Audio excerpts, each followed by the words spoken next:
नमस्कार दोस्तों, bank Nifty analysis की एक और वीडियो में आपका स्वागत करता हूं। दोस्तों, बैंक निफ्टी की फाइनल क्लोजिंग हमें मिली है 43,677 की और कल की क्लोजिंग से बैंक निफ्टी ने 276 पॉइंट नीचे आके क्लोज किया है। कल की वीडियो में मैंने बताया था कि यहां पे NR7 सेटअप बन रहा है, अभी भी NR7 सेटअप के अंदर में ही है, जबकि आज 8 दिन हो गया है। जनरली 6 दिन 7 दिन के बाद ये ब्रेकआउट या ब्रेकडाउन कर देता है, लेकिन आज 8 दिन हो गए। 8 दिन से हम एक रेंज में फंसे हुए हैं। जो नीचे की साइड में हमारी रेंज है वो है 43,500 की, ऊपर की साइड की रेंज हमारी है 44,155 की। जब तक मार्केट इस रेंज के बाहर नहीं निकलेगा ऊपर या नीचे की साइड में, तब तक एक जबरदस्त मूवमेंट आपको देखने को नहीं मिलेगी।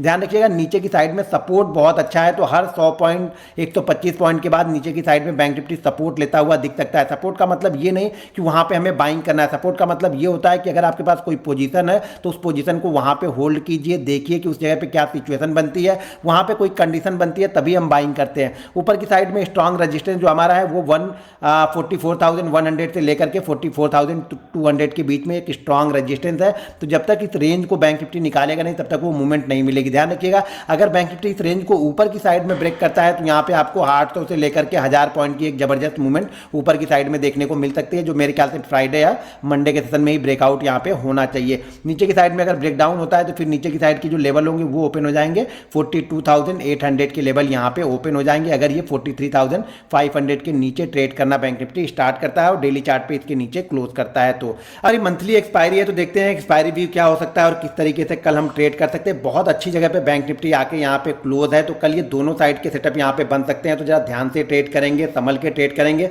क्योंकि एक रेंज के अंदर में फंसा हुआ है बैंक निफ्टी। तो यहाँ पे आप बड़ी क्वांटिटी को प्लान मत कीजिएगा।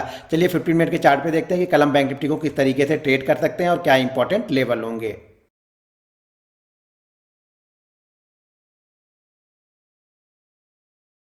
तो मैंने यहाँ पे 15 मिनट का चार्ट लगा लिया और 15 मिनट के चार्ट को ध्यान से देखेंगे ना, तो बैंक निफ्टी बिल्कुल एक नैरो रेंज के अंदर में फंसा हुआ है। ये 500 से 700 पॉइंट की रेंज के अंदर में ही बैंक निफ्टी फंसा हुआ है। जब तक इस रेंज को ये ब्रेकआउट या ब्रेकडाउन नहीं करता है, तब तक कोई बड़ी मूवमेंट हमें यहाँ पे देखने को नहीं मिल सकती है। तो यहाँ पे ये लास्ट आवर में यहाँ पे हमने ब्रेकडाउन किया था लास्ट आवर में, तो लास्ट 10 मिनट में तो यहाँ पे ज़्यादा इंपॉर्टेंस को मैं नहीं दूंगा। हो सकता है कल हम इसके ऊपर ही ओपन हो। यहाँ पे देखेंगे तो पिछले 5 बार 6 बार से बैंक निफ्टी इसी जगह पे बहुत अच्छा सपोर्ट लेके ऊपर जा रहा है, लेकिन ऊपर की साइड में ध्यान से देखेंगे तो यहीं पे रजिस्टेंस लेता है कंटिन्यू, हर दिन यहाँ पे आता है, रेजिस्टेंस लेता है और रेजिस्टेंस लेके वापस ही नीचे की साइड में आ सकता है। तो अब इस रेंज के हम लोअर एंड पे आके खड़े हुए हैं।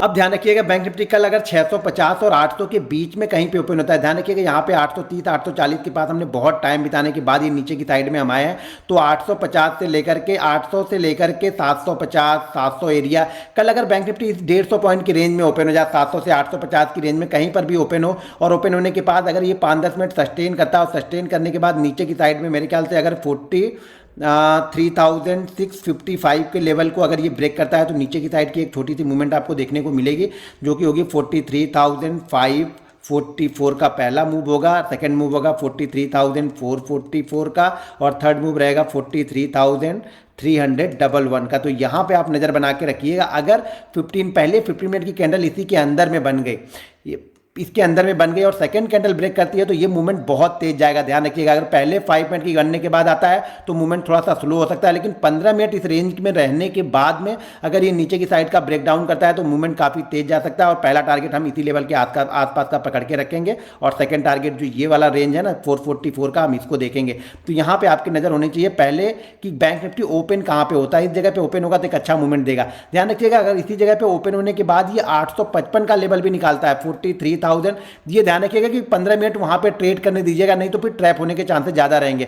43,855 के ऊपर अगर यहां पे निकलता है तो फिर एक मूव दे सकता है 43,944 का, और सेकंड मूव आपको मिलेगा 44,555 का। तो यहाँ पे आप देख सकते हैं जब ये 15 मिनट यानी 800 के नीचे ही 15 मिनट की कैंडल यहाँ पे बना है, सॉरी 800 के नीचे, ध्यान रखिएगा 800 के नीचे अगर ये 15 मिनट की कैंडल बनाता है और उसके बाद ये 855 को ब्रेक करता है, तो ये मूवमेंट मिल सकती है 944 और 44,055। ध्यान रखिएगा 44,055 से लेकर के 44,155 44,200 ये रजिस्टेंस एरिया है।